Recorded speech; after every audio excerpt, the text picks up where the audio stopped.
मुंबई मंत्रालय में लगी आग में अब तक 5 लोगों की मौत हो चुकी है। जांच का जिम्मा क्राइम ब्रांच को सौंप दिया गया है। साथ ही साथ आग पर सियासी जंग भी शुरू हो गई है।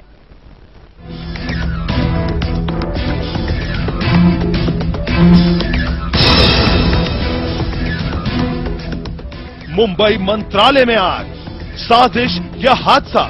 डिप्टी सीएम को शक, कैसे बचा सीएम ऑफिस?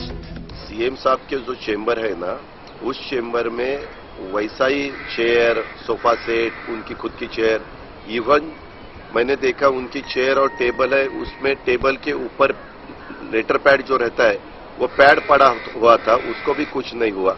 लेकिन हमारी उनके बाजू में एक कैबिनेट का हॉल है, वो पूरा जल गया। सुना आपने, महाराष्ट्र के उप मुख्यमंत्री अजीत पवार मंत्रालय में लगी आग पर कई सवाल खड़े कर रहे हैं। पवार के मुताबिक मंत्रालय में लगी आग में बहुत कुछ खाक हो गया। हालांकि मुख्यमंत्री की टेबल पर रखे लेटर पैड तक को कुछ नहीं हुआ। हालांकि खुद महाराष्ट्र के मुख्यमंत्री से जब यह सवाल किया गया तो उन्होंने अपने चैम्बर के दरवाजे मोटे होने की दलील दे डाली। मेरा कमरा है और मेरे कमरे का जो चेम्बर है उसमें बहुत बड़े बड़े दरवाजे, उसकी दीवारें शायद सीमेंट की है। मंत्रालय में लगी आग के बाद ये आशंका भी जताई जा रही थी कि आदर्श मामले से जुड़ी फाइलें इस आग में खाक हो गई। हालांकि मुख्यमंत्री ने इस बात से भी इनकार कर दिया।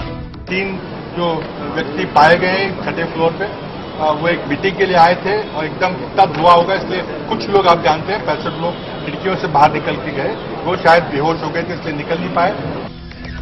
भले ही आदर्श घोटाले से जुड़े दस्तावेज सुरक्षित हों, लेकिन मंत्रालय में लगी आग ने कई सवालों को खड़ा कर दिया है। बताया जा रहा है कि काफी समय से मंत्रालय में फायर ऑडिट नहीं हुआ था। इसके अलावा 2 महीने पहले मंत्रालय में फायर ड्रिल कराई गई थी, जिसके बाद अधिकारियों से कई बिंदुओं पर ध्यान देने के लिए कहा गया था। हालांकि इसका ख्याल भी नहीं रखा गया।